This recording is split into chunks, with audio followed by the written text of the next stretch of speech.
68 ans, le 8 mai 1945, à 23 h exactement, le Troisième Reich capitule sans condition. C'est la fin de l'ignoble régime national-socialiste.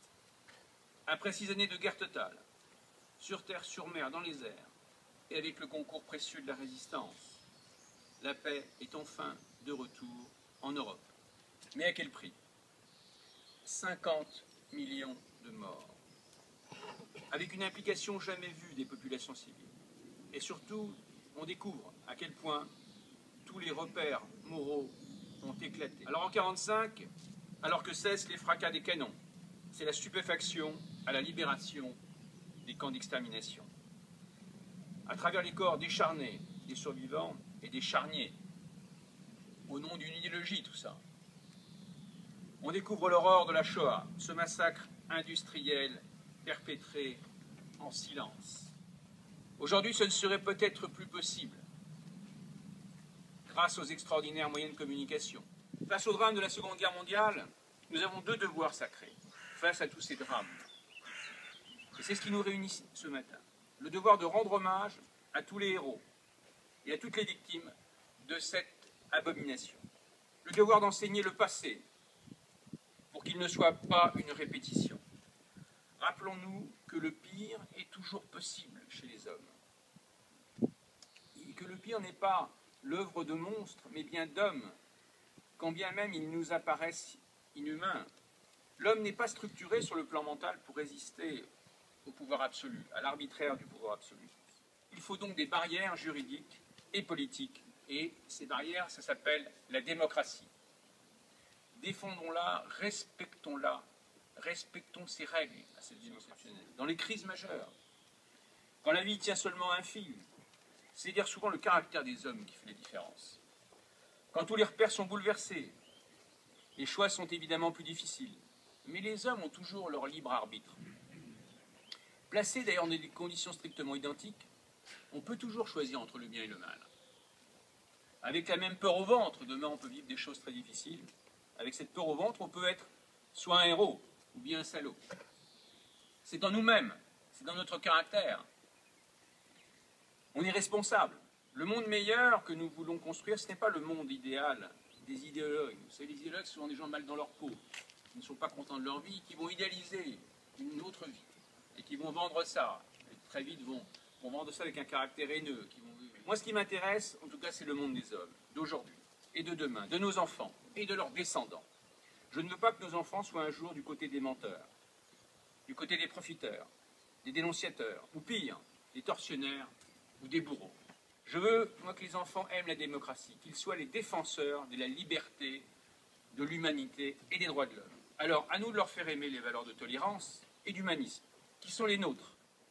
Un homme illustre magnifiquement ces valeurs, c'est le général de Gaulle. De Gaulle, c'est d'abord le courage et la vérité. Courage de dire la vérité, le 18 juin 1940.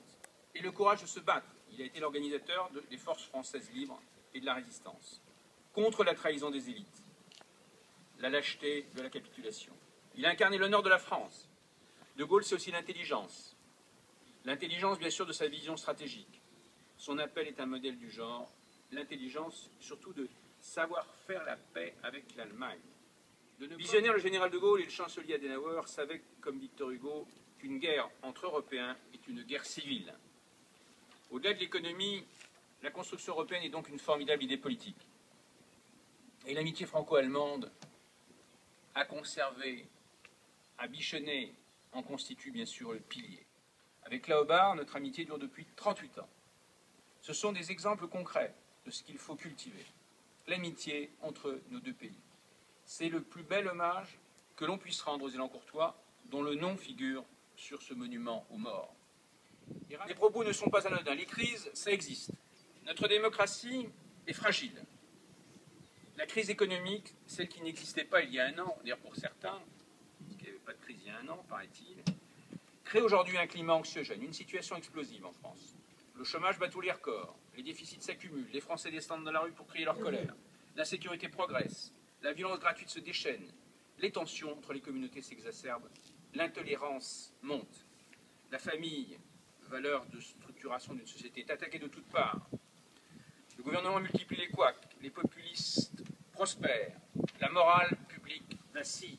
Notre pays est aujourd'hui divisé et blessé, il est fragilisé. On parle d'ambiance de guerre civile même, de climat des années 30 ou de révolution. L'Allemagne devient le nouveau bouc émissaire. Et la prochaine étape, c'est quoi? Après la dénonciation de la finance, du capitalisme, des riches, de Mme Merkel, à qui le prochain tour? Tout cela est grave. Il faut refuser ce climat de guerre civile en France.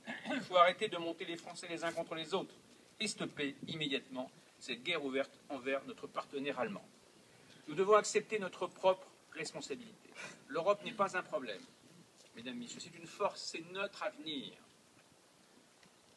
C'est le cas de notre développement au sein de la mondialisation. L'Union européenne, c'est la première puissance mondiale, je vous le rappelle. Dans un monde instable, où la prospérité économique est fragile, c'est la force économique qui conditionne tout le reste. L'emploi, le social, la capacité à se défendre, notre budget de la défense. Le temps des joueurs, des séducteurs, des manipulateurs est révolu. Alors c'est vrai que cela ne nous rassure pas d'entendre notre président dire qu'il a sous-estimé l'ampleur de la crise. C'est d'autant plus inquiétant que le monde reste plus dangereux que jamais. La tension entre l'Iran et Israël continue à monter. Le communiste fou qui dirige la Corée du Nord nous menace d'une guerre nucléaire mondiale. Le printemps arabe a déstabilisé des régions entières. L'islamisme le plus radical gagne du terrain, comme en Tunisie. Alors, plus que jamais, nous avons besoin d'une défense digne de ce nom, dont le budget soit sanctuarisé. Derrière le budget, c'est aussi toute la question de notre appareil de défense, le maintien en France de fleurons comme EDS, qui est à Elancourt. Sur le plan intérieur, il faut également faire très attention. La démocratie, c'est fragile, c'est précieux. On doit tous s'entraîner à la respecter, à la faire respecter. Il faut faire souffler un souffle de paix et de sérénité. Ne pas jouer avec toutes les valeurs. Ne pas blesser inutilement les citoyens français. Il faut pratiquer la tolérance. Et pas seulement en parler dans des grands discours. L'appliquer. Ne pas avoir la haine quand on regarde son interlocuteur, même s'il a des avis différents. Il faut aussi écouter le peuple. Et écouter le peuple, c'est pas jouer, c'est tout le peuple, et pas uniquement son camp. Le monde a changé, notamment avec Internet et les nouvelles technologies. Il est devenu plus horizontal. Il y a désormais une opinion mondiale, une conscience planétaire, et peut-être demain, une vraie gouvernance mondiale. La paix se mérite tous les jours, et nous en sommes tous responsables, vous et moi. Alors continuons de défendre et de faire aimer nos valeurs républicaine, de liberté, d'égalité et de fraternité. Vive Elancourt, vive la République, vive la France et vive l'Europe.